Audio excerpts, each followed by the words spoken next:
नमस्कार दोस्तों। कक्षा 10 साइंस के चौथे अध्याय के प्रश्नों की बातचीत चल रही थी। अगला प्रश्न देखिए, प्रश्न संख्या 5। एल्काइन क्या है, इसका सामान्य रासायनिक सूत्र लिखिए। सबसे सरल एल्काइन का नाम तथा इलेक्ट्रॉनिक संरचना लिखिए। देखिए, एल्काइन क्या होते हैं? कार्बन एवं हाइड्रोजन के संयोग से बने ऐसे असंतृप्त कार्बनिक यौगिक, यानी हाइड्रोकार्बन जिनमें एक या अधिक त्रिबंध होते हैं, ट्रिपल बॉन्ड होते हैं, एल्काइन कहलाते हैं। और एल्काइन का सामान्य सूत्र क्या होता है? CnH2n-2 होता है। और इसका प्रथम सदस्य, एल्काइन श्रेणी का प्रथम सदस्य है वो एथाइन है। इसमें कार्बन परमाणु के मध्य त्रिआबंध उपस्थित होता है, ट्रिपल बॉन्ड होता है। और इसकी संरचना देखिए किस प्रकार से है। कार्बन के बाह्यतम कोश में 4 इलेक्ट्रॉन होते हैं और हाइड्रोजन के बाह्यतम कोश में 1 इलेक्ट्रॉन होता है। देखिए, इस हाइड्रोजन की बाह्यतम कोश के इलेक्ट्रॉन को बिंदु के द्वारा दर्शाया है। और कार्बन की 4 इलेक्ट्रॉन है जो बाह्यतम कोश में है, 3 इधर है और 1 इधर है। इस प्रकार से इसी CH के भी इलेक्ट्रॉन दर्शा दिए हैं।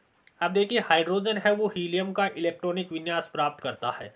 तो हाइड्रोजन के कोष में कितने हो जाएंगे? 2 हो जाएंगे। इस हाइड्रोजन के कोष में भी 2 हो जाएंगे। और कार्बन है वो किसके समान करता है? तो ये नियोन के समान अपना इलेक्ट्रॉनिक विन्यास करता है। तो देखिए, कार्बन के पास ये 6 इधर है, 2 इधर है, 8 हो गए। इस कार्बन के पास 8 इलेक्ट्रॉन हो गए और ये 6 और ये 2, ये इधर ये भी 8 हो गए। तो दोनों कार्बन के पास 8-8 इलेक्ट्रॉन पूर्ण हो रहे हैं और प्रत्येक हाइड्रोजन के पास 2-2 इलेक्ट्रॉन पूर्ण हो रहे हैं। तो एथाइन का सूत्र क्या हो जाएगा? CH triple bond CH। Ethyne का जो सूत्र है वो क्या हो जाएगा? CH ट्रिपल बॉन्ड CH, और इसे एथाइन कहते हैं। और सूत्र की बात करें तो C2H2 हो जाएगा। इसी प्रकार देखिए, कार्बन का महत्व क्या है, समझाइए। कार्बन का महत्व क्या होता है? कार्बन का तत्व तथा संयुक्त अवस्था दोनों ही बहुत महत्व होता है। यानी कार्बन के तत्व का और संयुक्त अवस्था में दोनों में भी बहुत इम्पोर्टेंट होता है। कार्बन सर्वतोमुखी तत्व है। भोजन, कपड़े, दवाएं, पुस्तकें आदि अनेक वस्तुएं हैं वो कार्बन पर आधारित होती है, अर्थात इनमें कार्बन पाया जाता है। इनके अतिरिक्त सभी सजीव, मनुष्य आदि संरचनाएं भी कार्बन पर आधारित होता है। यानी हमारा शरीर है वो भी कार्बन से निर्मित है।